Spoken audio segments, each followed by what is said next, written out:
Hi, thank you for tuning in to today's Emerald Gem, which stands for Get Educated in Minutes. I'm Dolly Donnelly, Director of Wealth Strategies for Wilmington Trust Emerald Family Office and Advisory, and your host for today's podcast.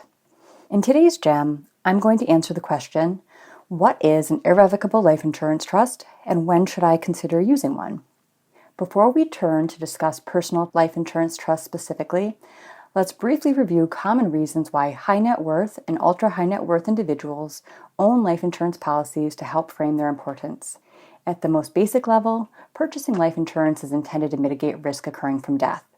While the type of risk to be mitigated can vary depending on factors such as a person's stage of life or financial situation, common risks that life insurance is designed to mitigate include replacing income in the event of a premature death, ensuring that there is a legacy for heirs, and providing a source of liquidity for the payment of estate taxes. Now, for those focused on the last of those risks, providing a source of liquidity for estate taxes, it can be particularly beneficial to consider using an irrevocable life insurance trust to own their life insurance policies. Those who fall in this category often include owners of closely held businesses, whose estates may not otherwise include sizable liquid assets. In the absence of sufficient liquidity available at death, high net worth and ultra high net worth business owning clients potentially could leave an estate tax burden that has to be satisfied through a sale of the business under less than optimal conditions in order to raise the necessary funds for taxes. Moreover, mitigating the risk of estate taxes also could become significant for an even greater number of individuals if the sunset of the Tax Cuts and Jobs Act estate tax exemption occurs as scheduled under existing law on January 1st, 2026, and the federal estate tax exemption decreases from over $13 million per person to approximately $7 million per person, adjusted annually for inflation. So with those considerations in mind, what is an irrevocable life insurance trust? At the most basic level, an irrevocable life insurance trust, often referred to as an ILIT, is a type of trust designed to hold life insurance policies so that upon the death of the trust creator, also known as the trust grantor, who also usually is the insured, the proceeds of the life insurance policies are not included in the grantor's taxable estate. In contrast, in the absence of an ILIT, when a life insurance policy is owned by the insured individually, the proceeds payable on the insured's death are includable in that person's taxable estate. This essentially results in the proceeds, which were intended to be a source of payment for estate taxes, further increasing the amount of estate taxes owed and reducing the benefit that they were intended to provide. By way of example, with the highest marginal tax rate for federal estate taxes reaching 40% in 2024, that has a possibility of leaving only 60 cents for every dollar of life insurance death benefit available for the payment of taxes. On the other hand, when held in a properly structured and administered ILIT, none of the death benefits payable on the trust-owned life insurance policies are subject to estate taxes. As a result, for high net worth and ultra high net worth individuals with taxable estates, the use of a properly structured ILIT to own life insurance policies can be an important way to ensure that the proceeds truly are there to pay estate taxes, rather than adding to your estate tax burden. To achieve those benefits, the ILIT must be properly structured and administered. Like many other types of irrevocable trusts, an ILIT must be structured so that the trust assets are not deemed to be included in the grantor's estate. This means that the grantor should not have the right to change or terminate the trust, and the grantor must relinquish control over the assets contributed to it, such as the life insurance policy. Consequently, in addition to having the trust own and be the beneficiary of the policy, the grantor should not possess incidents of ownership over the policy. For example, the grantor should not have the power to change the policy's beneficiaries, surrender, or borrow under the policy. The grantor also should not serve as trustee of the ILIT. An additional provision that is often important to include in an ILIT is called a crummy withdrawal right. Crummy in this context isn't a comment on the merits of the provision, but rather the name of an important case that provides a path for allowing contributions to be made to the trust to qualify for the contributor's annual gift tax exclusion. These provisions can be particularly important in the case of ILITs so that the grantor can make use of his or her annual gift tax exclusion, $18,000 per person annually in 2024, to contribute money to the trust to be used towards premium payments. In order for a gift to qualify for the annual gift tax exclusion, the gift must be deemed a gift of a present interest. In most trusts without crummy withdrawal rights, the beneficiaries of the trust don't have a present interest in or an immediate right to access the funds contributed to the trust. As a result, contributions to such trust wouldn't qualify for the annual gift tax exclusion.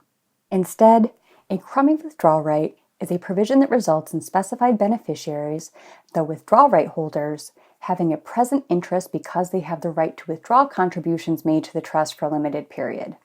That said, despite having a legal right to withdraw the contributions, there often is an expectation that withdrawal right holders typically would not actually exercise such rights. Crummy withdrawal rights generally can be given to trust beneficiaries with current income or vested remainder interest in the trust. While crummy withdrawal rights can be a powerful tool for funding premium payments without using the grantor's lifetime gift exemption, there are additional requirements that come along with such rights.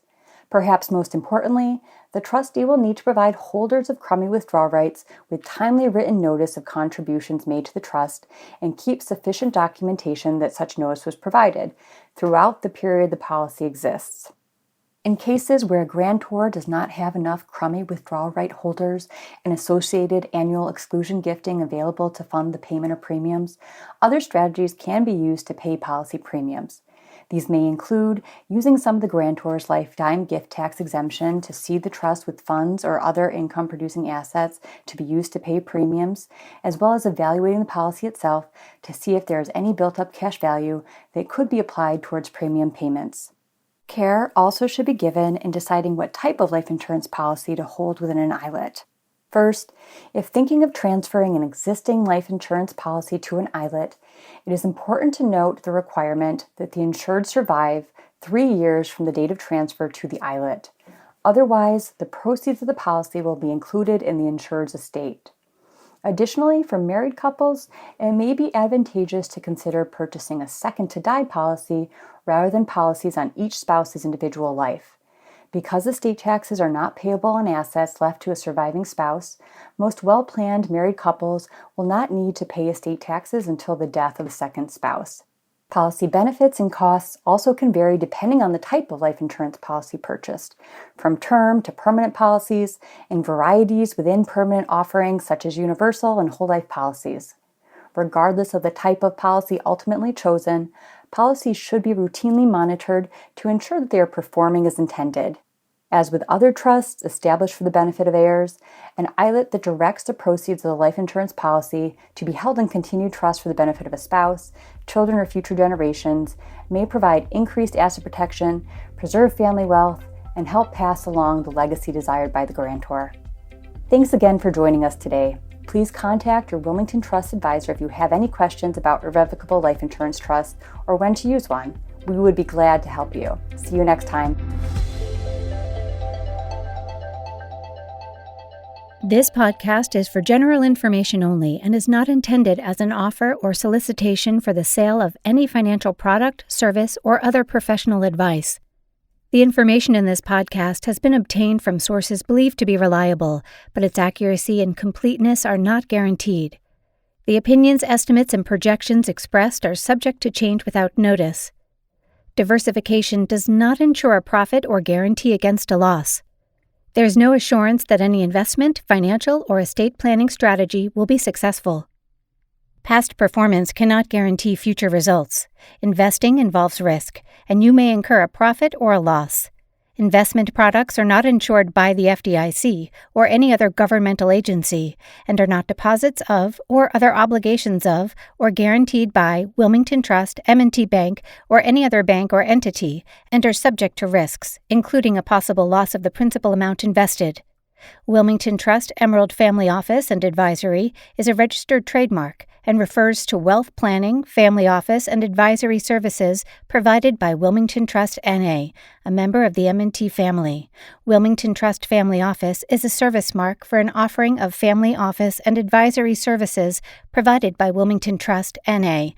Wilmington Trust is a registered service mark used in connection with various fiduciary and non-fiduciary services offered by certain subsidiaries of M&T Bank Corporation.